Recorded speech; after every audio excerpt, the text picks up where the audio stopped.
নমস্কার বন্ধুরা, আজকে আমার রেসিপি হচ্ছে ফুলকপি আলুর কোরমা। তেল গরম হয়ে গেছে, এবার কড়াইয়ে দিয়ে দেবো ফুলকপি ভাজার জন্য।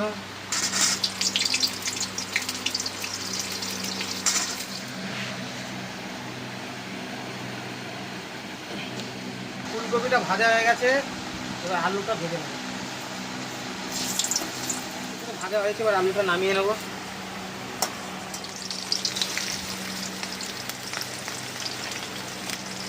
পেঁয়াজটা লাল লাল করে ভেজে নেব।